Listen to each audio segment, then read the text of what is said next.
What's going on, family? It's Wise Ways for Better Days. And I got an interesting one for you today. It's about the Good Samaritan. Don't turn me off. You know I'm a Christian. You know I love Jesus. Don't turn me off, though, because you're going to relate to it. So we're going to talk about the Good Samaritan. But this is a channel of wisdom. So you're going to say, hey, man, I ain't asked you to tell me to love my neighbor. Well, I ain't trying to tell you that. I'm going to tell you how the Good Samaritan was wise. So check game.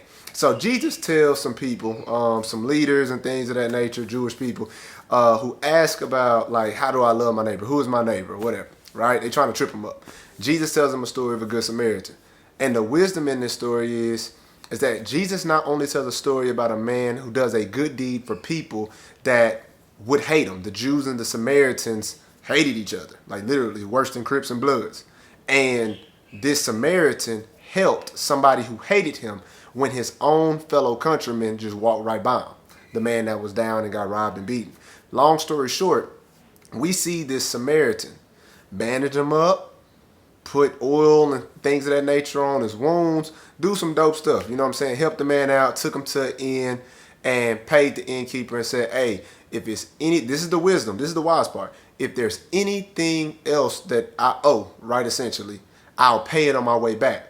So this lets us know that this brother helped somebody that hated him, but then kept journeying on to whatever business venture, whatever he was doing. And then on his way back, stopped, checked on the man, made sure he tallied up, and then kept going back his way home.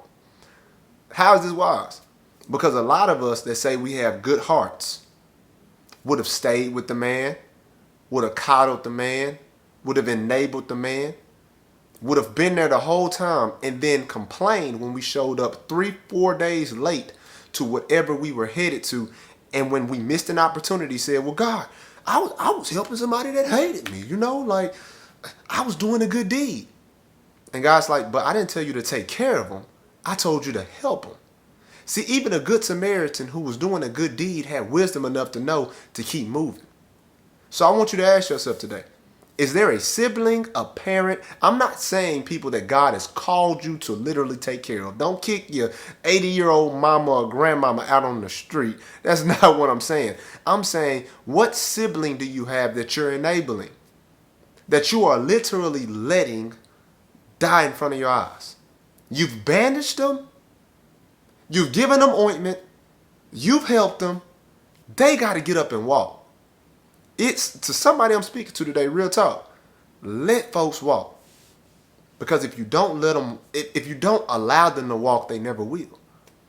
And I think that we always look at the Good Samaritan as a good person, loving his neighbor. But we don't see how dope Jesus is, that he was also giving us wisdom on how to help somebody, but to let God take care of the rest of the work in them getting up and walking from the end that you bring them to and bandage them up and allow for them to rest in. Right?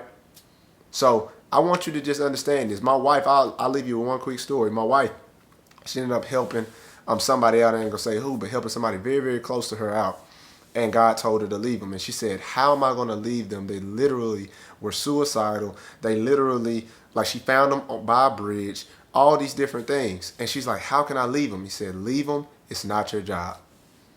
So she left with tears in her eyes. And she thought when she left the person that day, they would die. And this was about 10 years ago. And right now, to this day, that person is doing way better than they ever did. At that point, they went from being addicted and, you know, abusing drugs to getting a job, getting their own place. And all she left them with, just like the Good Samaritan, was enough money for the rest of the week. And somehow, by God's grace, they were able to pick themselves up, or God was able to lift them up, and they knew they could only depend on God and their own 2 feet. So let people use their feet, man. You know, I ain't trying to be all sentimental. Let people use their doggone feet. Let them get up. You help them. Let them get up and walk it out. All right? Love y'all. That's the wisdom for today, man. Peace.